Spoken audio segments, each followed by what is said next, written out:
Fact: America purchased 21 deadly Russian MiG-29 fighters. Why?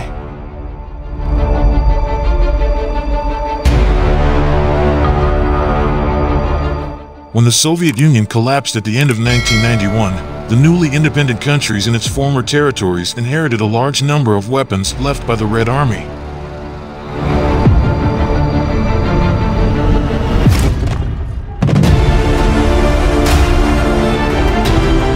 One of the most interesting cases involved the Air Force of the small former Soviet Republic of Moldova. The new republic's inventory consisted of 34 MiG-29 Fulcrums, 8 Mi-8 helicopters, and several power transport aircraft large enough for such a small country. To put Moldova's size into perspective, the country's population is smaller than the Portland, Oregon metro area. Moldova was unable to maintain a fleet and, to make matters worse, was in a deep recession. Meanwhile, the United States fears Moldova will sell MiG-29s to Iran, which could use them to strengthen its own Fulcrum fleet. Washington is also worried that Moldova may pass the technology on to rival Iran, as the fleet includes 14 MiG-29C variants configured to deliver nuclear weapons.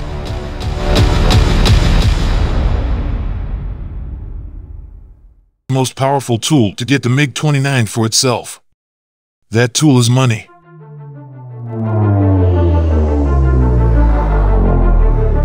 Washington purchased 21 MiG-29s, including 14 C models, 1 B model, and 6 A models, and flew them in pieces on a C-17 transport plane to Dayton, Ohio.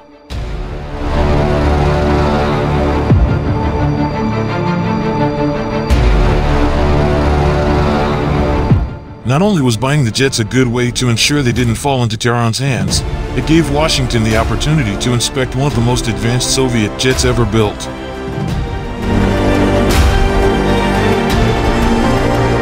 In exchange, Moldova received $40 million in humanitarian aid, several army trucks, and other non-lethal equipment.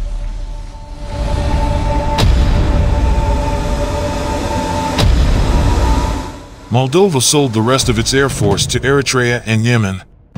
America's new MiG-29s will largely disappear into the maze of testing squadrons, intelligence centers, and exploitation facilities of the U.S. Air Force, according to Air and Space magazine. The MiG-29 was the lethal maneuverable aircraft of its time. Its AA-11 Archer missiles were advanced for the 1990s due to their ability to lock onto targets with a helmet-mounted Q system at a further angle from the jet's nose than comparable American fighters. However, this advantage would crumble when the Pentagon introduced the AIM-9X missile in 2003 and its helmet-mounted display.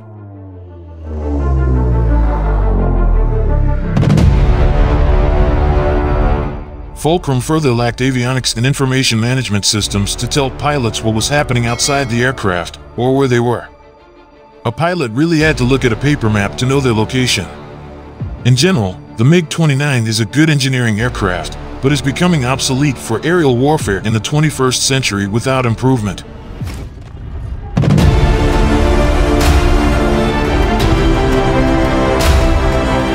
Incidentally, 1997 was the same year that other countries outside the former Soviet bloc acquired the MiG-29.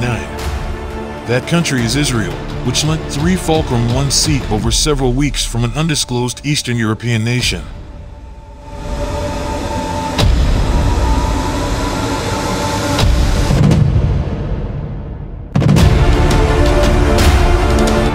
Given that the MiG-29 is the most advanced fighter jet Russia has ever provided to its Arab clients Iraq and then Syria, Israel undoubtedly welcomes the opportunity to test and evaluate it for itself.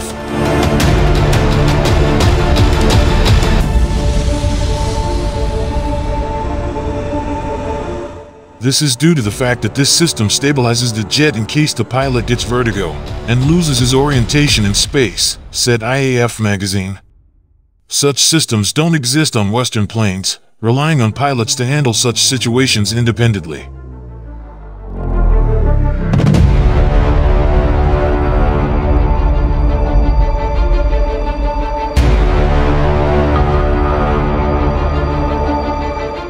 One test pilot concluded that the capabilities of the Fulcrum equal and sometimes even exceed those of the F-15 and F-16 jets. The aircraft is highly maneuverable, and its engines provide a higher weight-to-thrust ratio. Our pilots have to be careful with this plane in air combat. Flown by a trained professional, it was a worthy opponent.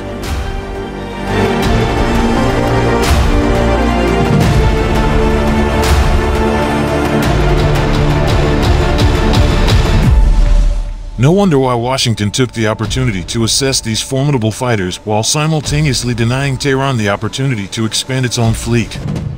Currently, there are still MiG-29 operators around the world, mostly in Europe, the Middle East, and South Asia.